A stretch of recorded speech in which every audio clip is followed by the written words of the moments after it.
Olá, uma boa tarde. O programa Eclésia convida hoje a folhear o livro Dos Evangelhos ao Evangelho, uma proposta do Padre Domingos Arias que convida a uma aproximação à figura de Jesus a partir da sua vida, das suas palavras e ações. Será uma proposta para aprofundarmos mais à frente neste programa Eclésia. Para já, convido a ver alguns acontecimentos que marcam a atualidade informativa. Começamos com a rúbrica da Fundação Ajuda à Igreja que Sofre, Perseguidos, mas não esquecidos.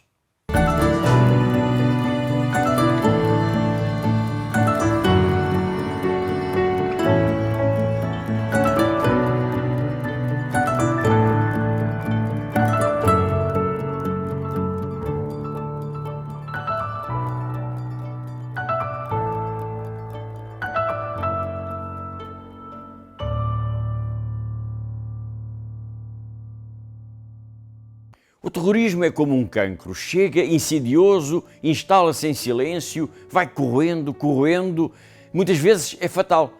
Tem sido assim no Burkina Faso. Até 2014, este país de África era conhecido como um modelo da coexistência pacífica entre cristãos e muçulmanos.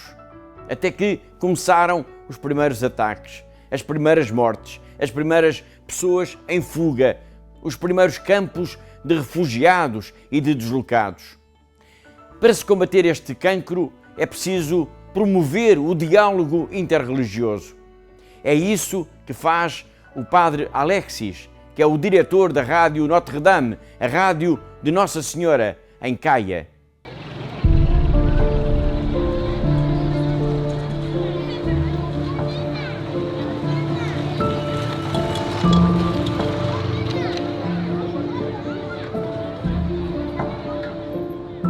Ce terrorisme-là auquel nous assistons au Burkina Faso depuis un certain temps se manifeste justement par des attaques. C'est comme des lieux de culte.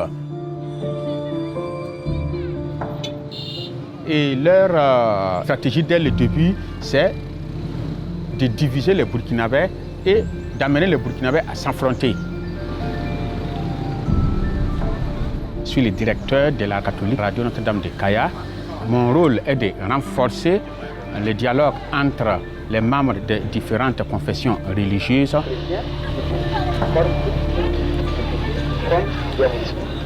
Donc, ce dialogue de la vie pour moi, eh bien, c'est notre vie quotidienne ensemble qui peut nous amener justement à entrer en relation avec nous et à nous rendre service mutuellement. Donc, à nous aider à être solidaires. Je também watan biarika watan diare rimtiru wututuri hati wutuni tun zahsa puse tun tala nepsum ya krisneba tun when taba nerbai banyunda toy. Il y a un imam qui vient justement parler de certains thèmes comme la tolérance, le dialogue, le pardon dans l'islam et comment justement nous pouvons vivre ensemble. Un moyen aussi pour nous de nous rapprocher davantage du bon Dieu. Alors nous cherchons à sortir plus mûrs, voilà, plus ragaillardis de cette crise. Chrétien, c'est celui qui transforme toutes les situations difficiles en comme des moyens de victoire.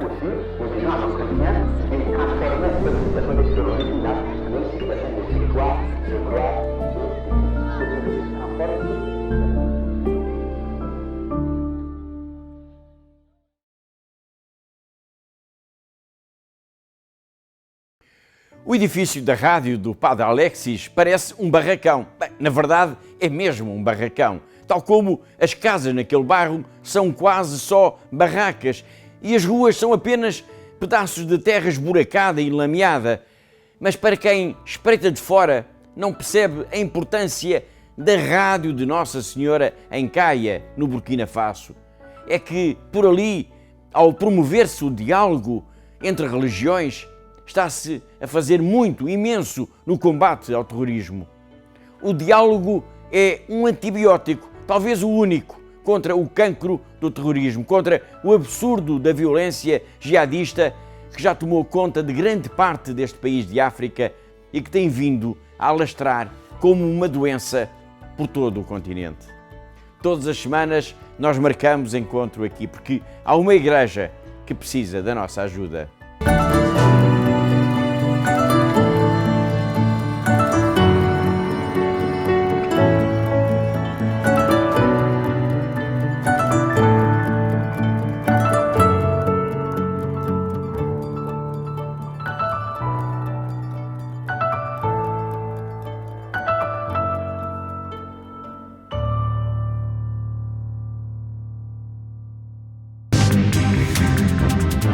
Depois do Papa Francisco o ter feito no Vaticano, as dioceses deram início ao ano jubilar, abrindo as Portas Santas. O gesto da abertura da Porta Santa no Vaticano multiplicou-se pelas dioceses do mundo inteiro. Cortejos litúrgicos anteciparam, no meio da cidade, o gesto de abertura de um período jubilar que é para todos e que desafia a Igreja a uma ainda maior abertura ao mundo. Em Lisboa, o gesto foi protagonizado pelo patriarca Dom Rui Valério, que percorreu algumas artérias da cidade, acompanhado por delegações de paróquias de toda a diocese. Na Eucaristia que presidiu na sede de Lisboa, lembrou que a esperança de que nos fala este jubileu não nos compromete apenas com Cristo, mas impele-nos em direção aos irmãos. A esperança que nos constitui peregrinos coloca-nos no rumo de Cristo, mas também nos orienta para uma maior proximidade com os outros. Dentro do nosso coração desenvolve-se uma sede tão radical que não se sacia com efemeridades, mas apenas com o absoluto, cuja presença a esperança já nos faz saborear. Assim, também é a esperança que nos permite sentir e ver os outros, não como inimigos ou ameaças, mas como membros e parte de nós. Dom Rui Valério recordou a insegurança e violência que atingem diversas partes do mundo, o que para os crentes reforça a atitude de esperança que devem ter em Deus. As guerras que deflagram pelo mundo não só estão a dizimar inocentes sem cessar, nem apenas a produzir pobreza e pobres, a destruir o presente, mas também o passado, e mais grave, a destruir o futuro. Mas mais grave ainda, com o desprezo manifesto pela dignidade e pela vida humana, constitui um retrocesso civilizacional. Assim, será a esperança que nos guiará nos caminhos de Deus. Leva-nos ao encontro uns dos outros, para sermos realmente irmãos em Cristo. A Diocese de Setúbal inaugurou o seu ano jubilar com uma concentração na Praça do Bocage, que depois se constituiu em cortejo litúrgico em direção à Igreja de Santa Maria da Graça, a Catedral da Diocese. Dom Américo Aguiar aproveitou a ocasião para recordar alguns elementos que integram os anos jubilares, sendo um deles o perdão das dívidas. Nós normalmente só falamos disso ao nível internacional, quando ouvimos os Papas a pedirem que haja um perdão de dívida internacional, os países uns aos outros, e raramente vimos até à nossa carteira, até à nossa realidade. E este foi o objetivo, de sentirmos na pele aquilo que é esta dependência, esta escravatura mútua daquele que deve, daquele que tem o crédito. Ou seja, nas relações familiares, nas relações de amizade, nas relações institucionais, uma dívida é sempre um desconforto, é sempre uma limitação no futuro, é sempre uma limitação nos sonhos. E por isso tomámos esta decisão, com o Conselho Diocesano de Assuntos Económicos, de perdoar a todos, irmãos e irmãs, homens e mulheres de boa vontade, que tenham qualquer dívida para com a Diocese de Setúbal. A partir de hoje, essa dívida passou a ser zero. Dom Américo Aguiar não esconde o gosto em que este exemplo passasse para o resto da sociedade. Aliás, fizemos essa provocação às instituições particulares de solidariedade social, às misericórdias. Que bom que é que instituições privadas de crédito também pudessem ter um sinal de perdão para com aquelas pessoas que já estão numa situação de quase incapacidade total de poder corresponder a esses compromissos, mas que bom que era que homens e mulheres de boa vontade pudessem começar, na carteira deles, nas responsabilidades próprias, a ativar aquilo que é um dos sinais maiores do jubileu. E neste período jubilar, Dom Américo interpela também para a importância do perdão ou redução das penas através da amnistia. E por isso eu apelava a que os parlamentares, os partidos políticos, pudessem refletir no contexto do jubileu da Igreja Universal e, acima de tudo, no contexto dos 50 anos da democracia portuguesa, pudesse existir um sinal de amnistia que significa devolver esperança a quem cometeu uma falha, a quem cometeu um crime, a quem cometeu um pecado, mas que está limitado na sua liberdade, mas não deve estar limitado na sua dignidade e na capacidade de acreditar, de ter esperança e de sonhar com o futuro. Ele, a sua família e a comunidade. As dioceses portuguesas a entrarem neste Jubileu da Esperança que se prolonga até ao dia 6 de janeiro de 2026. O cardeal Dom Américo Aguiar apresentou um pedido de amnistia para reclusos na Assembleia da República, na sequência do apelo feito pelo Papa no Jubileu 2025.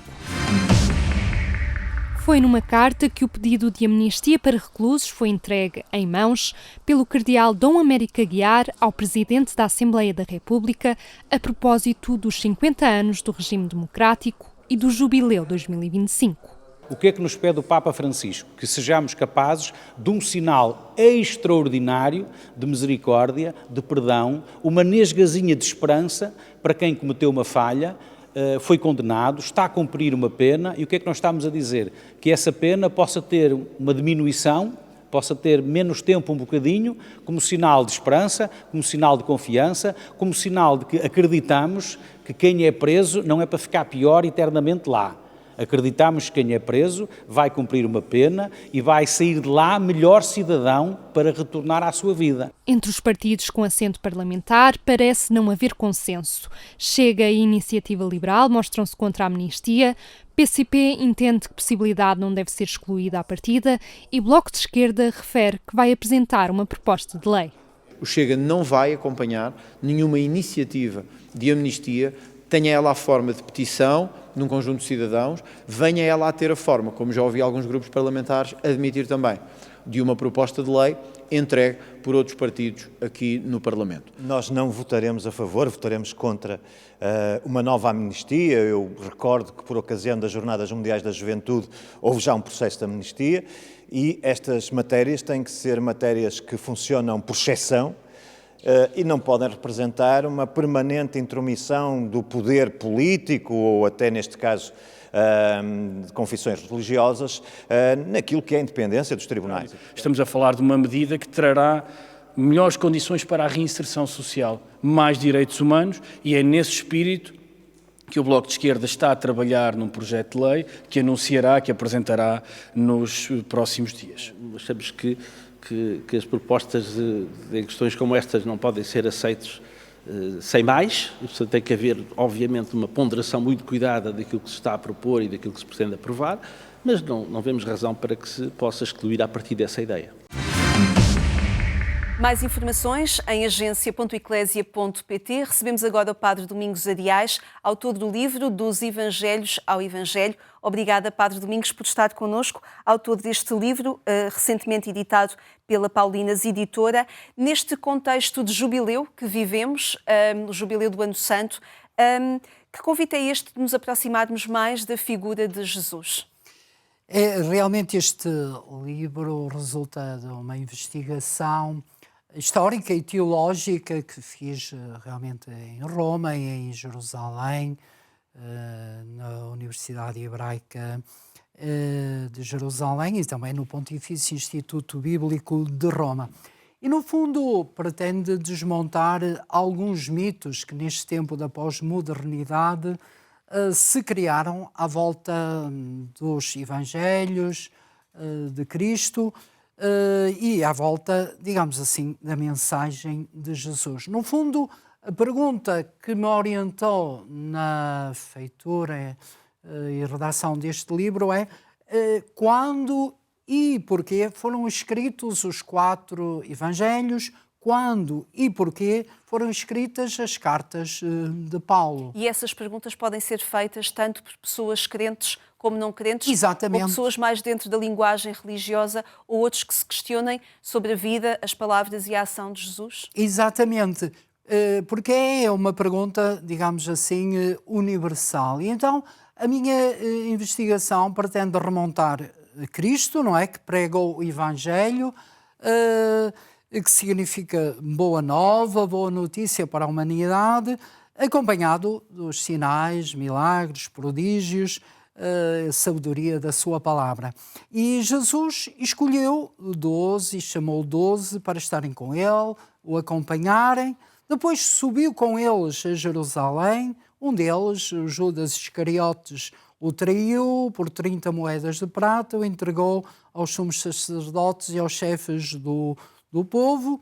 Aí Jesus foi crucificado numa cruz, em Sexta-feira Santa, como se fosse um malfeitor. O grande escândalo e paradoxo da cruz, não é? Este trágico e cruel acontecimento derrotou todas as expectativas dos discípulos, que entraram numa crise profunda e com medo fugiram e regressaram às suas casas. E quando tudo parecia ter terminado com a morte de Jesus, eis que algumas mulheres do grupo vão ao sepulcro para embalsamar o seu corpo e encontram-no vazio. E Jesus, ressuscitado, lhes aparece. É aqui, este encontro com as mulheres, nomeadamente com Maria Madalena, que tudo vai recomeçar e que esta notícia depois vai chegar aos discípulos que vão passar pela mesma, nomeadamente Pedro, João, etc., que vão fazer a mesma experiência de encontro com o ressuscitado. E de alguma forma são relatos que as pessoas se vão aproximando deles, até porque entram naquilo que é tradição também oral das pessoas, mas o seu convite, Padre Domingos, é que de alguma forma as pessoas se possam aproximar novamente da leitura dos Evangelhos e numa altura em que muitos cristãos até lamentam alguma falta de formação bíblica, este livro pode ajudar a essa aproximação também. Exatamente. Com este livro pretendo dar estas chaves de leitura científicas, históricas, para se ler com proveito os Evangelhos e para conhecermos melhor o Jesus histórico, de forma a podermos amá-lo, porque a gente não pode amar quem não conhece. Mas a partir de 4 olhares distintos e de um quinto a partir das cartas de São Paulo. De Paulo, não é? Que ele também designa como Evangelho. E isso é uma riqueza muito grande, porque temos os 3 evangelhos, os chamados sinóticos, Marcos, Mateus, Lucas e depois o João, que já é uma abordagem muito mais espiritual de Jesus, e depois as cartas de Paulo, onde Paulo, que se encontrou com Jesus ressuscitado, vai transmitindo essa sua experiência às suas comunidades e vivendo com elas realmente essa presença de Jesus ressuscitado, que os inspira a uma vida nova, lá está, de fraternidade, de comunhão, de justiça, em que todos, homens e mulheres. É curioso que o Evangelho, e então o de São Lucas, coloca a mulher num destaque muito grande que não tinha em toda a outra tradição antiga, como pessoa, não é?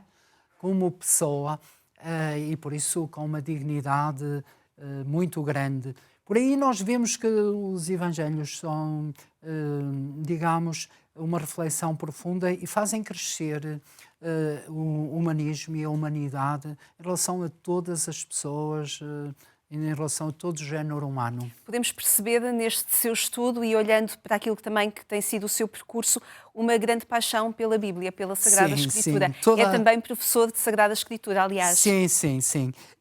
Toda a minha vida tem sido dedicada à investigação dos textos em grego, em hebraico, por aí fora, os textos originais, não é? Isso é realmente um dom muito grande. Porque, mas que não fica consigo.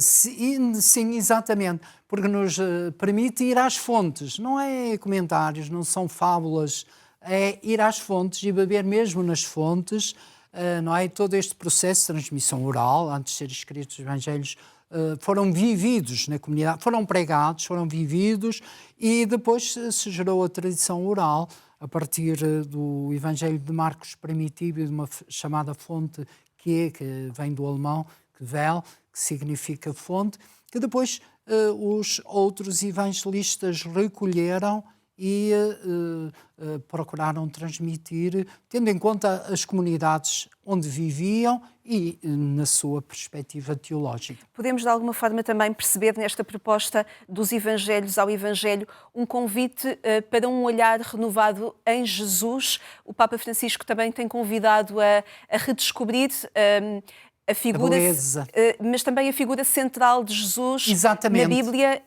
de tal forma que possa contagiar a ação das pessoas. Foi algo que saiu, por exemplo, do documento final do Sínodo dos Bispos, que acabou o ano passado, em outubro. É uma proposta também para ir mais fundo ao encontro desta pessoa central, que é a figura de Jesus. Exatamente. É um convite, eu diria mais, é também um convite a que as pessoas leiam os Evangelhos. O Papa Francisco tem dito, é uma expressão interessante, que devemos ler os Evangelhos, e aliás toda a Bíblia, mas os Evangelhos em particular, como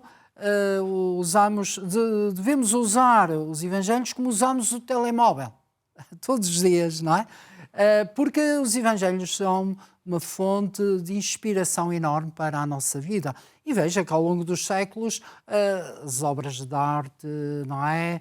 As catedrais, as esculturas, as obras musicais, o Evangelho, a arquitetura, pintura, foi sempre uma fonte grande. E hoje, no nosso tempo de tanta solidão, de tanta frieza, de tantos medos, de tanta violência, os Evangelhos continuam a ser uma fonte de inspiração para um grande humanismo, uma grande fraternidade, um grande amor, em que também na sequência dos ensinamentos do Papa Francisco e sobretudo na Fratelli Tutti, Deus é o Pai de todos, todos somos irmãos, precisamos todos uns dos outros e escutarmos uns aos outros. Daí a perspectiva também sinodal, estarmos em caminho e escutando-nos mutuamente. Precisamente. Padre Domingos, muito obrigada por ter estado connosco a propor-nos esta leitura e aquilo a que ela nos convoca, esta aproximação à figura de Jesus. Muitíssimo obrigada. Obrigado. Obrigada. Obrigada a si também por ter estado connosco. Marcamos encontro amanhã aqui na RTP2 pelo mesmo horário. Sempre atualizado está o portal de informação da Agência Eclésia. Esperamos lá por si. Desejamos-lhe uma excelente tarde. Até amanhã, se Deus quiser.